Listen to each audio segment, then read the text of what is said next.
Future किसी ने नहीं देखा, इसलिए हर कोई फ्यूचर से डरता भी है और अपने फ्यूचर को लेकर टेंशन भी करता है। हम इंसान ऐसे ही होते हैं, सोचते बहुत हैं मगर करते कुछ भी नहीं। मैं आपको बता दूं कि सिर्फ फ्यूचर के अच्छे विजन्स देखने से काम नहीं चलेगा, बल्कि आपको आज से ही वो माइलस्टोन हिट करना पड़ेगा जिससे आपका आने वाला समय ब्राइट हो, आपके लिए कुछ नसीबी साबित हो और आप बहुत ही बेहतर तरीके से उसे जी सके। आज के इस वीडियो में आप जानने वाले हैं कुछ ऐसे क्रेजी और गोल्डन रूल्स जिसको अगर आप आज से मानते हैं तो आने वाले समय में आप अपनी विरासत से 4 गुना ज्यादा बड़ा नाम कर लेंगे। और यकीन मानना, इससे आपका फ्यूचर अभी से ब्राइट हो जाएगा। तो चलिए जानते हैं। Rule number 5, never lose your inner child. Life में सक्सेस के साथ हैप्पीनेस का होना भी बहुत जरूरी है। और अगर आप ये सोच रहे हैं कि आप सक्सेसफुल हो जाएंगे तो ऑटोमेटिकली आप एकदम खुश हो जाएंगे, तो दोस्त आप गलत हैं। आपका एक मकसद, आपका सपना जरूर पूरा हो जाएगा, लेकिन इसके चलते जिम्मेदारियां और बढ़ जाएंगी। आपको पता है, खुश रहना या दुखी रहना इंसान के नेचर में होता है और ज्यादातर लोग एक उम्र के बाद खुश इसलिए नहीं रह पाते क्योंकि वो बहुत एडल्ट हो जाते हैं। इंसान जब जन्म लेता है तो उसका दिमाग बच्चे वाला होता है। बढ़ती उम्र के साथ वो बचपना भी दिमाग से हटने लगता है। कुछ लोग तो जानबूझकर अपने अंदर के उस बिंदास बच्चे को खो देते हैं और इस वजह से वो आगे आने वाले हर मोमेंट में कहीं ना कहीं डिसअपॉइंटेड और डिप्रेस्ड होते हैं। फ्यूचर ही नहीं, पूरी जिंदगी अगर एक्साइटिंग तरीके से जीनी है ना, तो अपने उन बचपन के दिनों को दिल में जिंदा रखो जब दुनिया की फिक्र किए बिना आपको जो करना होता था आप करते थे, हर पल को खुशी से जीते थे और फ्यूचर से डरते नहीं बल्कि फ्यूचर को लेकर एक्साइटेड रहते थे।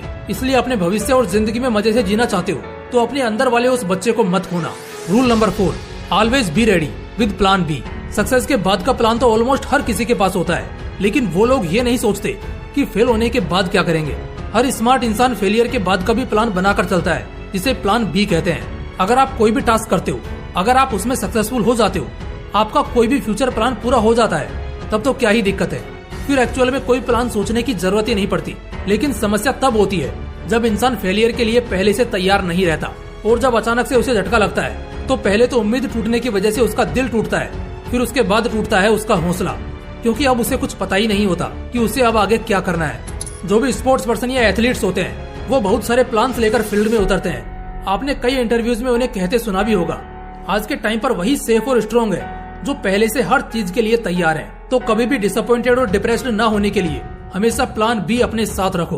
Rule number 3, build a support system for future priorities. एक बात तो है कि कब क्या होगा कोई नहीं जानता, और ये भी सच है कि जो भी होगा वो कोई काम आएगा या नहीं आएगा इसकी भी कोई गारंटी नहीं है। इसलिए अभी से एक तगड़ा सपोर्ट सिस्टम बनाकर रखना चाहिए। इसमें 3 चीजें शामिल हैं। अब वो तीनों चीजें कौन सी हैं, ध्यान से सुनना। पहला तो कुछ खास लोगों से संपर्क जो आज अच्छे पोस्ट पर हैं, जिनसे अच्छी लर्निंग्स मिलती हैं, और हो सकता है आगे चलकर आपके गोल को अचीव करने में अगर कोई तकलीफ या मुश्किल आएगी तो वो अच्छे पोस्ट वाले लोग आपकी मदद कर सके। इसके अलावा दूसरा है पैसा। आज से ही इन्वेस्टमेंट्स करना शुरू कर दो। ये एक बहुत इंपॉर्टेंट फैक्ट है कि फ्यूचर सिक्योर करने का बस एक ही तरीका है, वो है आपके इन्वेस्टमेंट्स और सेविंग्स। सेविंग्स कुछ समय तक साथ जरूर देगा, लेकिन इससे ज्यादा फायदा नहीं होगा। इसलिए किसी न किसी अच्छे मार्केट में इन्वेस्टिंग स्टार्ट कर दो। इस बात से कम फर्क पड़ता है कि आप आज महीने का चाहे 1 लाख कमा रहे हो या 10 लाख, लेकिन अगर आने वाले सालों में आपकी नौकरी नहीं रही या भगवान न करे किस्मत ने धोखा किया और शरीर ही सलामत न रहा, तो उस वक्त आपके यही इन्वेस्टमेंट्स आपको काम देंगे। क्योंकि एक सर्वे के अकॉर्डिंग 50% से ज्यादा लोग ऐसे हैं जिनके पास फ्यूचर के लिए कोई सेविंग्स नहीं है, और तकरीबन 30% लोग ऐसे हैं जिनके पास अपने रिटायरमेंट के लिए 10 लाख से भी कम की सेविंग्स है। इसलिए दोस्तों, मैं आप लोगों को एक इम्पोर्टेंट बुक सजेस्ट करता हूँ जिसका नाम है 7 मनी रूल्स फॉर लाइफ, जिसे आपको जरूर पढ़नी चाहिए। और अगर पढ़ने का टाइम नहीं है तो आप इसकी बुक समरी कुकू FM पर सुन सकते हैं। ये बुक समरी वो 7 रूल्स बताती है जिनको अपनी लाइफ में लागू करने के बाद हम हर दिन अपने पैसे पर कंट्रोल रखकर फ्यूचर के लिए पूरी तरह से फाइनेंशियली तैयार रह सकते हैं। और इसी के साथ तीसरे नंबर पर आती है लर्निंग्स। हमेशा सीखते रहो, बुक्स पढ़ो, अगर पढ़ नहीं सकते तो सुनो, जैसे rich dad poor dad, atomic habits, how to be confident in any situation. Number 2, leave your rust friend circle. ये एक बहुत इंपॉर्टेंट पॉइंट है जो आप लोगों को जरूर सुनना चाहिए। एक महान फिलोसोफर ने एक बड़ी इंटरेस्टिंग बात कही थी कि तुम मुझे तुम्हारे दोस्तों के बारे में बता दो, मैं तुम्हारा भविष्य बता दूंगा। तुम उसी तरह के हो जाओगे जिस तरह के लोगों के साथ आज तुम रहते हो।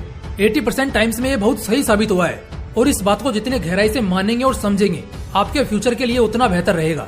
ऐसे फ्रेंड सर्कल से दूर रहो जहाँ नशे चलते हैं, जहाँ सिर्फ बेकार की बातें होती हैं, जहाँ पर सिर्फ समय और दिमाग की एनर्जी वेस्ट होती है। कुछ लोग यंग लाइफ में चिल करने के लिए ऐसे ही सर्कल में रहना एंजॉय करते हैं, लेकिन उस समय के लिए तो बेशक ये जन्नत जैसा फील देता है, लेकिन हम बात कर रहे हैं फ्यूचर की। याद रखना, जैसे ही यंग और टीनेजर पीरियड खत्म होगा और जब आपके ऊपर रेस्पॉन्सिबिलिटी आएगी, उस वक्त तुम्हें एहसास होगा कि वाकई में तुमने कितना गलत किया है, क्योंकि अब उन दोस्तों में से कोई भी तुम्हारा हमदर्द बनने नहीं आएगा। इसलिए गलत संगत को आज ही छोड़ो। रूल नंबर 1, से नो टू प्रोक्रास्टिनेशन। एक चीज है जिसका रिग्रेट हमेशा होता है कि काश मैंने ये काम तब कर लिया होता। इस पॉइंट को बहुत से लोग रिलेट कर पाते होंगे। अक्सर लोगों के साथ ऐसा होता है जब उन्हें पता होता है कि उन्हें बहुत सारा टास्क कंप्लीट करना है, उन्हें बहुत काम करना है, उनके ऊपर प्रेशर भी है, लेकिन बावजूद इसके उस वक्त काम करने की बजाय वो आराम करते हैं, टाइम पास करते हैं, बस ये सोचकर कि इस काम को बाद में भी किया जा सकता है। बस इस बात को दिमाग में लाकर खुद को झूठी तसल्ली देते हैं। और सच कह रहा हूँ, 99% लोगों के साथ यही हो रहा है, जिस वजह से वो एक्चुअली अपनी लाइफ एंजॉय नहीं कर पा रहे हैं। आज का काम कल करेंगे, कल का परसों, और परसों का फिर अगले दिन। इसी तरह बस सिलसिला चलता रहेगा, लेकिन हाथ कुछ भी नहीं लगेगा। इससे सक्सेसफुल होंगे कि नहीं ये तो भूल ही जाओ, बल्कि इससे तो एक्चुअली में तुम अपनी जिंदगी एंजॉय नहीं कर पाओगे, क्योंकि हर वक्त काम को ना करने का गिल्ट तुम्हें सताएगा और ये तुम्हारे हर लम्हे को खराब कर देगा। और जो मौका शायद तुम्हें फ्यूचर में आगे बढ़ने के लिए मिलने वाला होगा, उस मौके पर चौका मारकर कोई और आगे निकल जाएगा। यानी कि प्रोक्रास्टिनेशन में सिर्फ और सिर्फ बर्बादी है। इसलिए खुद को बदलो और फ्यूचर को मस्त करने के लिए टालने की आदत को छोड़ दो। और हाँ, बुक्स पढ़ना जरूर शुरू कर देना, और अगर पढ़ नहीं सकते तो सुन लेना कुकू FM पर। फिर मिलते हैं अगली वीडियो में। जय हिंद, वंदे मातरम।